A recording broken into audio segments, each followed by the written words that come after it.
At my daughter's 18th birthday celebration, a server stumbled and fell directly into the cake. The 10-foot cake tower crashed down, sending the party into chaos. My daughter, Willow, was furious, her eyes red with anger, but as I walked towards the server, a line of floating text suddenly appeared before my eyes. Here it comes. The wicked mom is about to bully her biological daughter. My heart skipped a beat, and more text appeared. Thank goodness for the male lead. He'll be here to save the damsel in distress. The next moment, Willow's fiancé pushed through the crowd, hurrying towards me. Gloomy potato chip reminds you to say, Sophia is delicate. The main story begins. When I saw the floating comments, my mind went blank. Wicked mom? Biological daughter? I couldn't help but glance back at Willow. She was 18, in the prime of her youth, beautiful and lively. Besides being a bit naive, she was perfect. If the comments were true, then my precious daughter, whom I'd cherished for 18 years,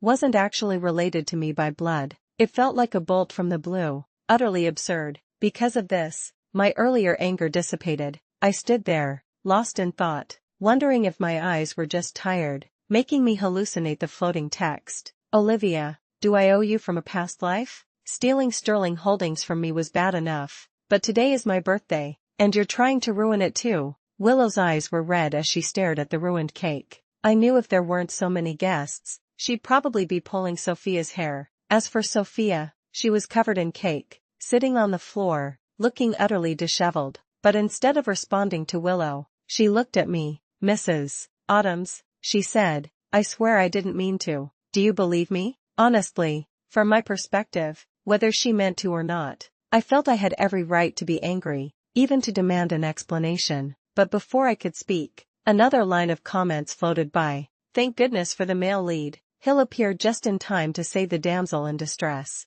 The next second, the crowd stirred. My daughter's fiancé pushed through, hurrying towards me. Willow, Sophia must have done it by accident. Please don't be hard on her, Mrs. Autumns. The comments had just said the male lead would appear to save the damsel in distress, and there he was. This only fueled my suspicions. Regardless of whether the comments were true, the fact that Ethan Sterling was entangled with two women was enough to erase any goodwill I had for him. I thought, it's getting cold. Sterling Holdings can go bankrupt, but I didn't have time to deal with him yet, because the comments were still scrolling. Why isn't she yelling at her biological daughter like in the plot? She should be screaming at the female lead, even getting physical. That way, when the truth comes out later, she'll be filled with endless regret. The family crematorium arc, I remember that was one of the selling points of this book. Dozens of comments scrolled before me, filling me with increasing alarm. According to them, Sophia was my biological daughter, born after 9 months of pregnancy, but on the day of her birth, a careless nurse accidentally swapped 2 baby girls, leading to this tragedy. Sophia, however, had known since childhood that she wasn't truly adopted, and because of this, finding her real family became her obsession. That's why she came to the city. She unexpectedly met Ethan Sterling. She was too delicate. The author's cheat code for her was her endless tears and her perpetually weak nature, always needing to rely on others. Ethan, in turn, fed on this. His fierce protectiveness and absolute control over her daily life turned Sophia into a delicate hothouse flower completely dependent on him. Yet, while Ethan reveled in Sophia's fragility, he also admired Willow's beauty and fiery spirit. His indecision between the two women was what triggered the subsequent tragedy. The story's ending, besides Willow and me meeting a tragic fate, involved Sophia, my biological daughter. Although she inherited everything from me, her weak and indecisive personality allowed Ethan Sterling to take over. He believed women should stay home, protected by men, while companies and businesses were men's domains. My massive fortune went to Ethan Sterling. Winslow Industries was formally renamed. The business I had painstakingly built for decades became someone else's overnight. Ethan Sterling stood at the pinnacle of the city's business world, with Sophia as his cherished wife, bearing him 3 children in 5 years. I couldn't accept that ending. Before I knew about Willow not being my biological child, I had wanted to train her, but it was clearly futile. She lacked intelligence and was rather naive. Later, I just planned for her to have her own child. Whether she married or not was irrelevant. Choosing Ethan Sterling was simply because Willow liked him, and he was willing. Besides, Ethan's family and I had reached an agreement. The first child would take my family name. Autumn's becoming my heir. Now, looking at the comments, I suddenly realized that whether it was Sophia or Willow, choosing to marry Ethan Sterling would be a disaster. Love is always unreliable. Men are even less reliable, because if the other party lacks morals, even a marriage certificate is useless. It's better not to marry at all and live freely, never worrying about someone eyeing your fortune. I wouldn't want to be exploited in my own home. As for whose child it was, my thoughts snapped back to the present. Ethan Sterling, standing before me, was now bending down to lift Sophia from the floor, completely oblivious that his official fiancée was still present. Ethan, I can get up myself. You don't need to help me, Sophia said. Everyone else was silent. Sophia seemed to sense something was off, reaching out to push him away, but her strength was too little, and he just held her tighter. When she spoke, her voice was clearly tearful, a picture of fragility that inspired intense protectiveness. In contrast, Willow was already fuming, rolling up her sleeves and charging forward. Sophia, have you no shame? Ethan Sterling is my fiancé. How dare you flirt with him right in front of me? No, I wasn't. As she spoke, Willow reached out to hit her, but during their struggle, Sophia's foot slipped,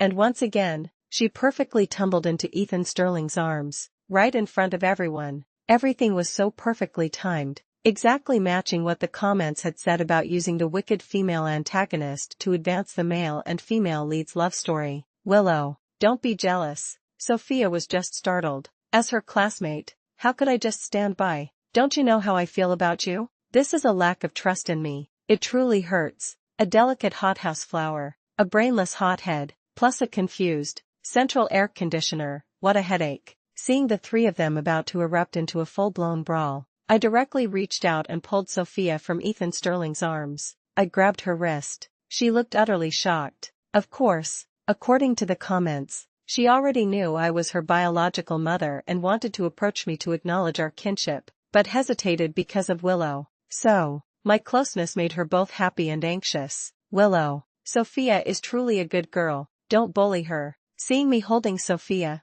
Ethan Sterling's expression froze for a moment, as if he feared I would devour her. In contrast, Willow had a radiant smile on her face and even raised an eyebrow at Sophia. Sophia, let me tell you, you've offended me. My mom won't let you get away with it. We're going to take you home and torment you. I'd known since she was little that she wasn't very bright, but I hadn't expected her to be so clueless even now that she was grown. However, after I took one step, Ethan Sterling blocked my path again. Mrs. Autumns, please don't make things difficult for Sophia. His voice was slightly low, carrying a subtle hint of threat. He truly was the future male lead mentioned in the comments. Unfortunately, he hadn't fully matured yet and still depended on his family, so I wasn't afraid of this brat. After all, I could crush him with a flick of my wrist right now. Ethan Sterling, I said, I think you should remember that you and Willow are still engaged. So, publicly defending another girl in front of me is simply showing a complete lack of respect for me. My conscience is clear. I just worry she might be bullied, he said, his gaze sweeping between Willow and me. The implication was clear. He certainly understood our mother-daughter duo. From childhood, I was the one who bullied others, never allowing myself to be bullied. Later, with Willow, I taught her the same thing. Don't actively bully others, but if someone tries to walk all over you, don't hold back. But I wasn't in the mood to argue with him right now. I had more important matters to attend to, so I turned to Sophia and simply asked, are you going with him, or are you coming home with me? According to the comments, at this stage, Sophia's strongest desire was maternal love. So, even as delicate as she was, at this moment, she resolutely shook off Ethan Sterling's hand and chose to come home with me. Mama's girl was the comments' assessment of her. Willow was the same, constantly saying, Mama, Mama all day long. Our housekeeper had already been informed, so when we arrived home, Sophia's room was already prepared. Sophia would stay on the third floor, right side, and Willow on the third floor, left side. The room layouts and basic furnishings were identical. It wasn't that I wanted to raise a second child. I just had a pure love for symmetry. Now that we were home, I had the housekeeper lead Sophia to her room to settle in. She was covered in cream and probably uncomfortable, so she needed a shower. I also told Willow to rest early and that we'd discuss everything tomorrow, but she didn't go to her room. Instead, she looked like she was escaping prison. Mama, Mama, Having Sophia stay with us is such a brilliant idea, Willow said, giving me a thumbs up, her eyes shining with adoration. One glance, and I knew she was thinking twisted thoughts. Sure enough, Willow continued her wild speculations, starting her dramatic fantasy. She's so bad. She tried to steal my spotlight, and she tried to steal my man. We definitely need to teach her a good lesson. She ruined my birthday party today and destroyed my cake, that super expensive cake. We'll make her stay here and be my maid, the kind who gets yelled at and can't talk back. She paused, then hugged my arm tighter, lowering her voice. Mama, don't you think I perfectly inherited your intelligence? I looked at this child I had raised personally since she was small. I had actually suspected before that she wasn't my biological daughter. After all, I'm quite intelligent, managing a huge corporation and becoming a business leader in the city, making all the other CEOs nod respectfully, certainly meant my intelligence was beyond question, but Willow clearly had a screw loose. So, I reached out and tapped her head, asking very seriously, "Oh, what else do you want to do?" Willow blinked, then giggled twice. "Oh, so much. Like, only letting her eat until she's 70% full, and her bath petals can only be the ones I didn't use. And when we go out, she has to call me Miss Willow and obey my every command. Finally, I'll hit her with jewels and money until she cries." She paused. Haha, Mama, what do you think of my idea? Isn't that a really heavy punishment? Hitting someone with jewels and money? Are you sure that won't just make them more excited? I was genuinely discussing this with Willow, but she looked completely serious. How could it not be? This is humiliation. Humiliation. It's crushing someone's self-esteem. Mama, don't you think I'd be really evil like that? Then no one would dare mess with me. It's perfect. I've always said my daughter's a bit off in the head. Since childhood, she wanted to be a bad girl and make everyone fear her. Unfortunately, she wasn't smart enough, so she just seemed a little foolish. While she was talking, I glanced at the comments again. Why does this feel weird? What happened to the wicked antagonist? What happened to the ruthless mind? 70% full, used bath petals, calling her miss, and getting hit with jewels and money? I actually think I could tolerate that kind of humiliation. This must be a facade. The antagonist is just pretending. Otherwise, why would Olivia Adams like her so much? Enough to give her the company instead of her own biological daughter? Olivia Adams is me. As for giving the company to Willow, that's true. Even if I confirmed Sophia was my biological daughter, I wouldn't change that decision. My group spans many industries, so it has numerous subsidiaries. Willow loves jewelry, so I'd have her specifically manage that sector. It would be a form of training. If Sophia was my biological daughter, I'd give her the same, maybe even double, depending on what she liked. As long as she didn't become a hothouse flower and hand over her company to someone else. I still felt a lingering fear about the ending described in the comments. As for whether Sophia was truly my biological daughter, I had secretly pulled 2 strands of her hair before we came home and sent them to my private hospital for a DNA test. The results would be ready tomorrow morning. My thoughts returned to the present. I shifted my gaze from the comments to Willow's face. She was still chattering away, mostly about how big the diamonds needed to be to humiliate Sophia without actually hurting her, just hurting her pride. Not her body. Such a prodigal daughter. I couldn't help but sigh again. Then I urged her to go to her room and sleep. Once the DNA test results were out tomorrow morning, everything would be much simpler. But before I could speak, a sobbing sound suddenly came from the staircase. "Mrs. Adams, if you really hate me, I can leave right now." Sophia walked towards us, looking incredibly wronged and fragile, as if a breeze could knock her over. For a moment, I saw her father's shadow in her. I had initially been drawn to his gentle, easily swayed nature, which had led to me unexpectedly having this child. At the time, I hadn't even wanted to give birth. I hated the pain. I'd even considered adopting a child from an orphanage to raise as an heir, but due to health reasons, an abortion would have been riskier. So I just went through with the pregnancy, closing my eyes to it. I just hadn't expected my daughter to be a carbon copy. That wasn't so good. After all, I only wanted my daughter to sway other men, not to be swayed herself. Why would you leave? You ruined my cake. Aren't you going to take responsibility? Hearing her say she'd leave, Willow instantly stood up and spread her arms to block Sophia. "Sophia, you're trying to steal my fiancé. Don't you think that's going too far?" "No, I wasn't trying to steal him. Ethan just said he could help me with something. Besides that, We haven't crossed any lines. I knew the something Sophia referred to was his help in bringing her to me, and she wasn't lying. According to the comments, at this stage, Sophia was indeed keeping her distance from Ethan Sterling, but he couldn't stop himself from clinging to her, with his self-righteous desire to protect her, always spouting empty words, eventually turning her into a caged bird, all under the guise of protecting her from harm. I looked at Sophia before me. Her eyes shifted slightly when she mentioned Ethan Sterling. She must have had a tiny crush on him. As for Willow, she liked Ethan Sterling,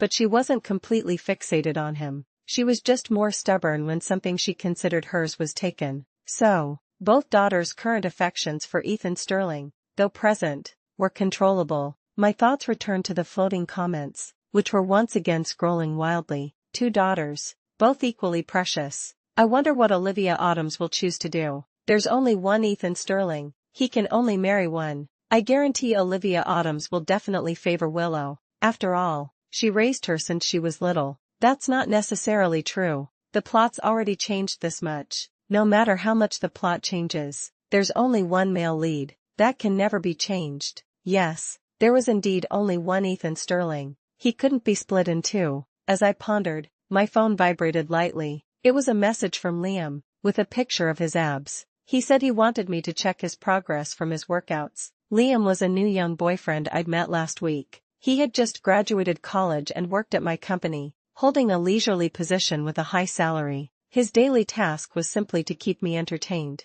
It was purely a transactional relationship, and we both knew it, but as long as we were happy, that was enough. I provided the money, he provided emotional value and youthful vigor. It was a mutually agreeable arrangement. So, really, as long as the money was right, there was no man not worth having. Why argue over one Ethan Sterling here? Anyway, the one thing I had in abundance was money. With this sudden clarity, I grabbed a daughter by each wrist and declared excitedly, "Come on, tell me what kind of men you both like. I've always been a woman of action." The next morning, after receiving the DNA test results, I informed Willow and Sophia. Willow, upon hearing the news, didn't seem as sad as I'd expected. She just asked me seriously, "Mama, will we still be mother and daughter?" I nodded. Of course we will. 18 years of living together, even without a blood connection, had forged a deep bond. Reassured by my affirmation, Willow yawned, then went back upstairs,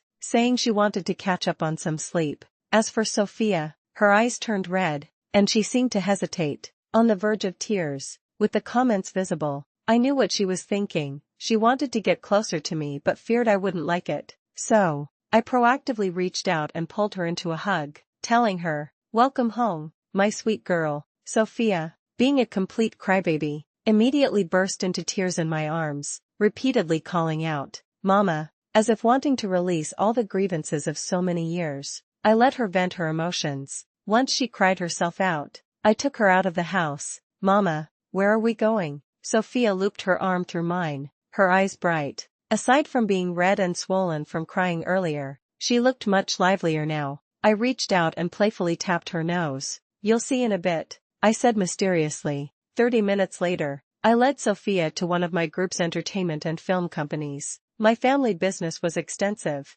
encompassing real estate and jewelry, and touching various other industries. We certainly had an entertainment company. Naturally, for the company's development, I had signed many handsome young men and beautiful women, and today, I brought Sophia here so she could pick. "Sophia, do you like any of them?" Outside the dance studio, Sophia and I watched a group of young boys dancing through the glass door. Those signed to the company were, of course, handsome. "Mama, isn't this a bit inappropriate?" Sophia seemed a little flustered, tugging at my sleeve, her voice very quiet. She didn't even dare to look directly at the boys. The floating comments, meanwhile, were tearing me apart. What is Olivia Adams doing? She raises young studs herself, but now she's making the female lead do it too? This is so morally corrupt. How can there be a mother like this in the world? Hey, putting morals aside, this is consensual. As long as there's no coercion, do you really think it's bad? Honestly,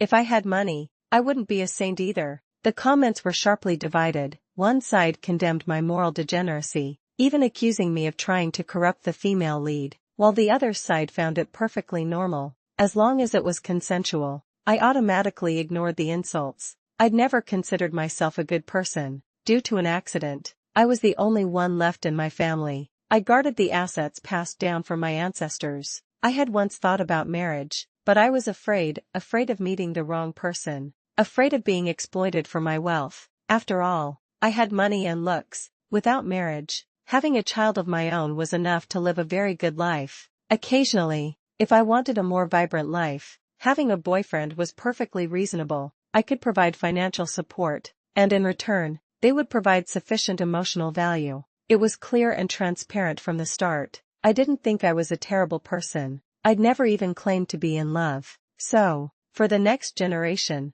I held the same attitude. Marriage wasn't necessarily a must. Enjoying dating or simply enjoying life was enough. So, I told Sophia seriously, Mama isn't forcing you to choose one. I'm just asking if you like anyone. Of course, I won't force anyone either. But anyone who's in this dance studio today naturally has this intention. It's consensual. There's no need to feel bad about it. But for Sophia, this kind of behavior might still have been shocking. So, after much deliberation, she shook her head at me. Mama, I still don't think it's right, she said, pulling my hand, and turned to walk out. But her peripheral vision caught something, and she suddenly froze. I followed her gaze. In another dance studio, a young boy was curled up in a corner, looking utterly pitiful. As if sensing her, the boy looked up, and his eyes met Sophia's. I took the opportunity to observe his appearance. How to describe him? Simply put, he looked like a character straight out of a comic book, exquisitely beautiful, with a natural air of brokenness about him that stirred a protective instinct. He had a strange resemblance to Sophia.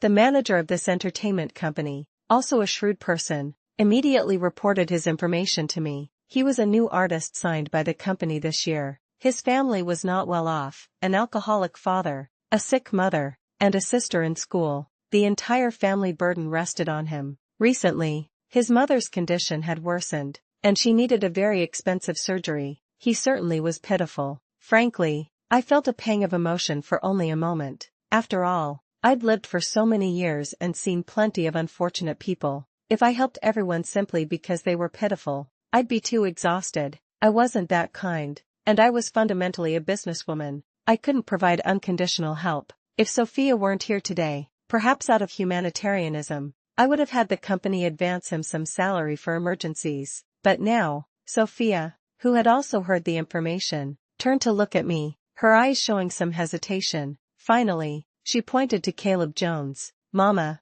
can I help him? I didn't immediately agree. Instead, I told her, there are too many people with tragic backgrounds like his. If you try to help unconditionally every time, you'll live a very tiring life. And some help, you can only give once, not twice. The other party might even take advantage, thinking it's their right. So sometimes, it's better to be clear. You provide help. And what do you want in return? Being clear, like a business transaction, can actually be better. After hearing my words, Sophia fell silent again. Then, she walked directly into that dance studio. The door hadn't been closed, so I could hear their conversation. Sophia knelt before him, her voice gentle. I know you need money right now. I can help you. Caleb Jones looked up at Sophia, his eyes wary yet also excited. What do you want? Sophia lowered her gaze, as if confused. Can't it just be pure help? Caleb Jones scoffed. I don't believe there's such a thing as a free lunch. If you choose to help me,